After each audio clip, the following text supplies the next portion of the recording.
નમસ્તે, સ્વાગત છે આપનું આપણા કાર્યક્રમમાં કે જેનું નામ છે ગોષ્ઠ વિથ વિકલ્પ કોટવાલ.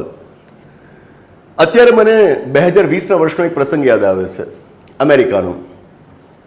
એ વખતે અમેરિકામાં રાષ્ટ્રપતિ તરીકે હતા ડોનાલ્ડ ટ્રમ્પ, અને હવે નવા રાષ્ટ્રપતિ માટે ચૂંટણીનું આયોજન થાય છે.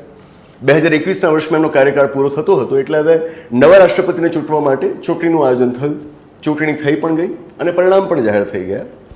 જે પરિણામ એવું કહેતા હતા કે ડોનાલ્ડ ટ્રમ્પ હવે રાષ્ટ્રપતિ નહીં બને, હવે રાષ્ટ્રપતિ બનશે જો બાઇડન. એમને વધારે મત મળ્યા હતા. પણ ડોનાલ્ડ ટ્રમ્પ ચૂંટણીના આ પરિણામોને માનવા માટે તૈયાર નહોતા.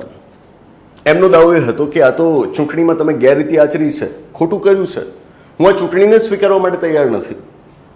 હું અમેરિકન પ્રેસિડેન્ટના પદ ઉપર બન્યો રહીશ, ઉતરીશ નહીં. અને એના લગભગ 2 મહિના પછી અમેરિકાની સંસદ, કે જેને કોંગ્રેસ નામ આપવામાં આવ્યું છે, કોંગ્રેસના એક જોઈન્ટ સેશનનું આયોજન થયું હતું કે જે સેશનની અંદર જો બાઇડન જીત્યા છે એને ફાઇનલાઇઝ કરવામાં આવવાનું હતું. એના ઉપર ડોનાલ્ડ ટ્રમ્પના સમર્થકો એટેક કરે છે, કોંગ્રેસ ઉપર એટેક કરે છે. આપણે જાણ્યું હશે કે એની ખૂબ નિંદા થઈ હતી અને એમાં સ્પષ્ટપણે ડોનાલ્ડ ટ્રમ્પનો પણ હાથ હતો.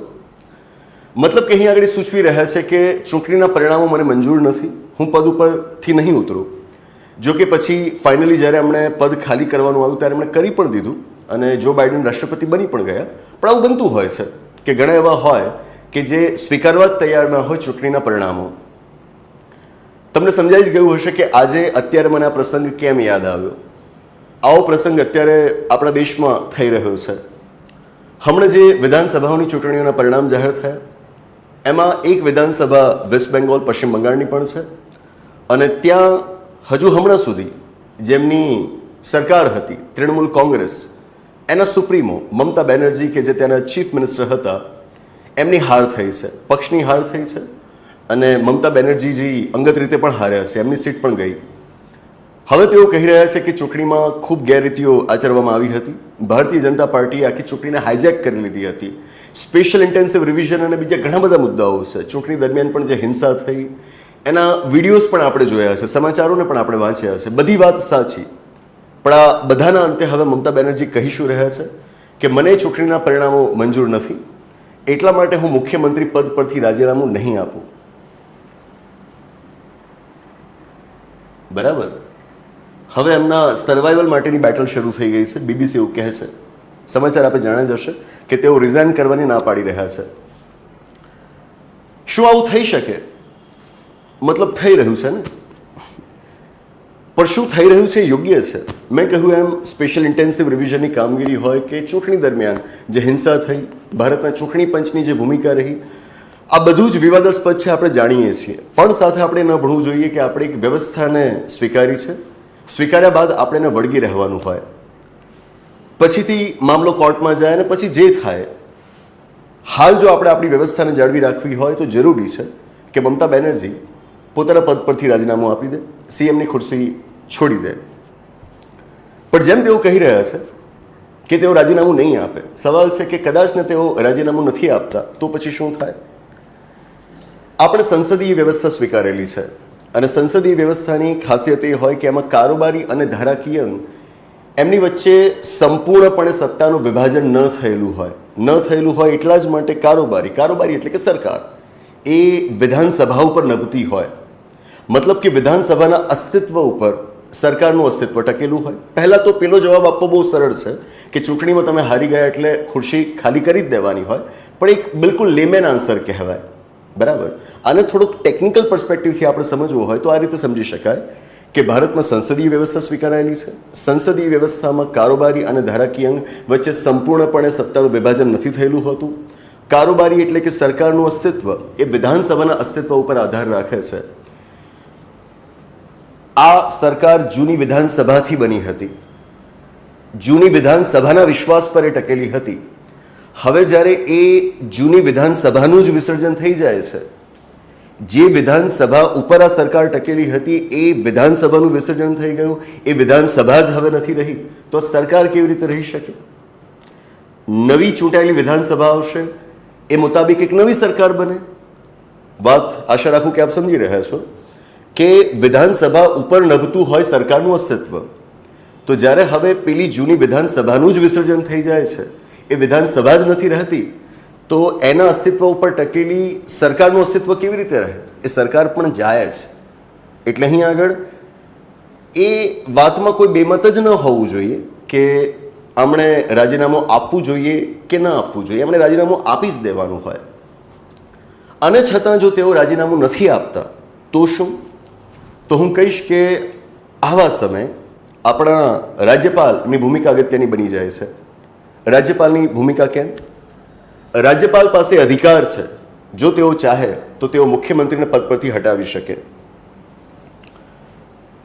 ભારતનું બંધારણ એ જોગવાઈ કરે છે કે રાજ્યપાલ મુખ્યમંત્રીની નિયુક્તિ કરશે અને પછી મુખ્યમંત્રીની સલાહથી એ રાજ્યના અન્ય મંત્રીઓની નિયુક્તિ કરશે.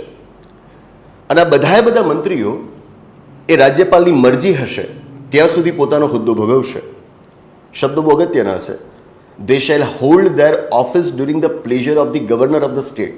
બંધારણ એમ કહે છે કે રાજ્યના રાજ્યપાલની મરજી હશે ત્યાં સુધી તેઓ પોતાના હોદ્દા ભોગવશે. મતલબ એનો એ થયો કે મરજી નહીં હોય જ્યારે રાજ્યપાલની, ત્યારે એમણે હોદ્દો ભોગવવાનું બંધ કરવાનું થશે. એવું ના હોય કે રાજ્યપાલની મરજી ગમે ત્યારે સમાપ્ત થઈ જાય અને કહી દે કે જાઓ, હવે હું તમને હોદ્દા ઉપરથી દૂર કરું છું. જ્યાં સુધી વિધાનસભાને જે તે મંત્રી પરિષદમાં, જે તે સરકારમાં વિશ્વાસ છે, ત્યાં સુધી રાજ્યપાલને કોઈ હક નથી કે તેઓ કોઈ મંત્રીને હટાવી શકે કે મુખ્યમંત્રીને હટાવી શકે. જ્યાં સુધી વિધાનસભાને જે તે વખતની સરકારમાં વિશ્વાસ છે, ત્યાં સુધી બંધારણ રાજ્યપાલને કોઈ અધિકાર નથી આપતું કે તમે મુખ્યમંત્રી કે મંત્રીઓને હટાવી શકો.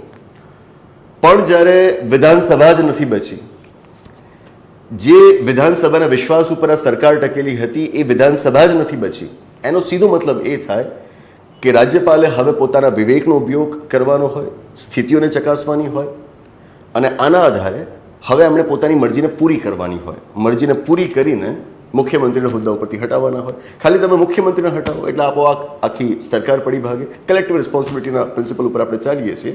એટલે જેવા મુખ્યમંત્રી જાય એની સાથે આખી સરકાર જાય.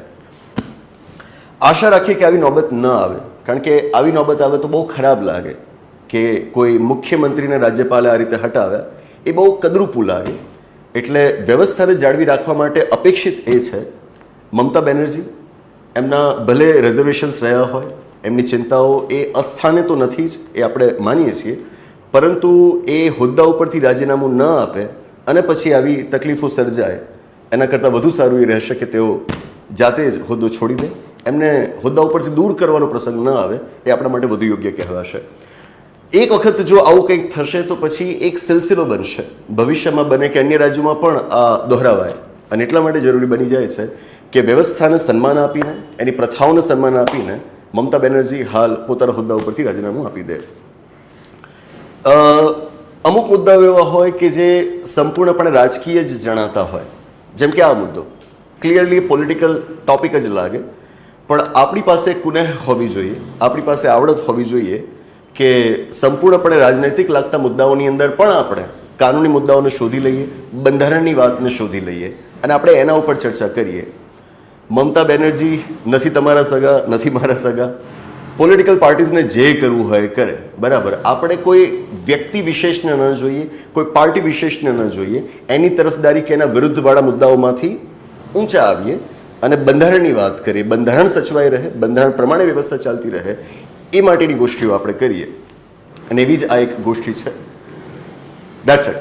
આશા રાખું કે બંધારણની વાત, આપણી વ્યવસ્થાની કેવી વાત આ મુદ્દામાં રહેલી છે, એ જે મેં સમજાવવાનો પ્રયત્ન અત્યારે કર્યો આપને સમજાવ્યું હશે. અને આ વિષય પર આપના જે વિચારો હોય એ પણ મને જાણવા, વાંચવા ગમશે. તો નીચે કોમેન્ટ બોક્સમાં આપના વિચાર રજૂ કરજો. તો બસ આની સાથે આ ગોષ્ઠીની આગળ સમાપ્ત જાહેર કરીએ છીએ. આવનારા એપિસોડમાં આવી જ કોઈક નવી વાત સાથે, એક રસપ્રદ ચર્ચા સાથે, એક નવી ગોષ્ઠી સાથે પાછા મળીશું. આભાર. નમસ્તે.